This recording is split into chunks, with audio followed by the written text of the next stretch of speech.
ময়মনসিংহের ফুলবাড়িয়া উপজেলার ইচাইল ব্যাপারীপাড়া হতে আসানের বাড়ি পর্যন্ত প্রায় ১.৫ কিলোমিটার নতুন সংস্কারকৃত রাস্তার একটি অংশ কেটে ফেলেছে দুর্বৃত্তরা। শুক্রবার দুপুরে এ ঘটনা ঘটে বলে স্থানীয়রা জানান। এ বিষয়ে ফুলবাড়িয়া থানায় এলাকাবাসীর পক্ষে লিখিত অভিযোগ জানিয়েছেন জাহাঙ্গীর আলম রুবেল।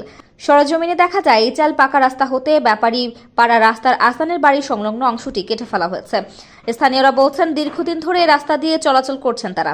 এবছর ইউনিয়ন পরিষদের নির্দেশনা ও স্থানীয়দের সহযোগিতায় রাস্তাটি প্রশস্ত করা হয়। ব্যাপারীপাড়া অংশে বসবাসকৃত প্রায় ৫,০০০ লোকের একমাত্র চলাচলের পথ এটি। এ রাস্তাটি ব্যবহার করেই শিক্ষার্থীরা বিভিন্ন শিক্ষা প্রতিষ্ঠানে যাতায়াত করেন। এছাড়াও চিকিৎসা সেবা গ্রহণ ও হাটবাজার সহ জরুরি কার্যক্রমে রাস্তাটি ব্যবহার করেন ব্যাপারীপাড়ার বাসিন্দারা। এখানে আমাদের একটা প্রাইমারি স্কুল আছে, ইসাইল প্রাইমারি স্কুল, ইসাইল উচ্চ বিদ্যালয় এবং ইসাইল নতুন বাজার এবং একটা মাদ্রাসা আছে এবং একটা কমিউনিটি ক্লিনিক আছে। আমাদের এই এলাকার ইসাইল ব্যাপারীপাড়ার লোকজনের একমাত্র রাস্তা হচ্ছে এই রাস্তাটি। একটা রাস্তা বাঁধা হচ্ছিল, আমাদের ব্যবসাদাররা এবং এলাকাবাসী সবাই করছে একটা রাস্তা হলে ছেলেরা সবাই যেতে পারবে, ছাত্ররা।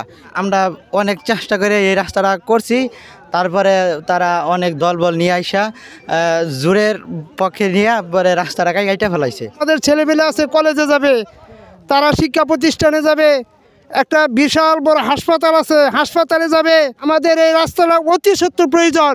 তারা কিছু আওয়ামীপন্থী লোকজন নিয়ে এবং এলাকাবাসীর কিছু কুচক্রী লোকজন নিয়ে তারা তাদের সহযোগিতায় এই রাস্তাটি একেবারেই বাজে হাল অবস্থা করে ফেলেছে। এই পর্যন্ত রাস্তা আসলাম, তারা বাধা দিল না।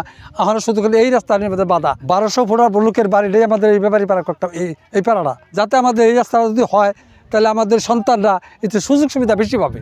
থানায় লিখিত অভিযোগে রাস্তা কাটার জন্য দায়ী করা হয় ইচাইল মধ্য ফকিরপাড়া এলাকার মৃত মিয়াজউদ্দিনের ছেলে মাখন, মৃত শাহাবুদ্দিনের ছেলে জামাল উদ্দিন, মৃত মনসুর আলীর ছেলে নজব আলী ও মকবুল হোসেনের ছেলে আব্দুল মজিদকে।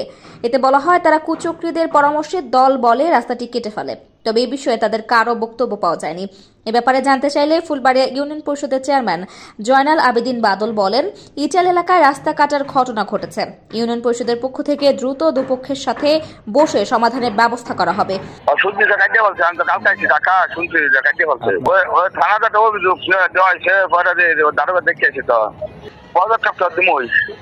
ফুলবাড়িয়া থানার পুলিশ পরিদর্শক তদন্ত আবু হানিফ বলেন, রাস্তা কাটার ঘটনায় লিখিত অভিযোগের প্রেক্ষিতে অফিসার পাঠানো হয়েছিল।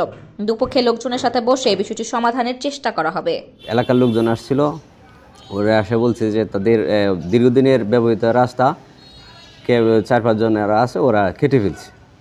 তখন আজকে আমি এক সাব ইন্সপেক্টর পাঠাইছিলাম, ও আসছে। বলছি যে দুই পক্ষের ডেকে এনে এটা সমাধানের ব্যবস্থা করতে।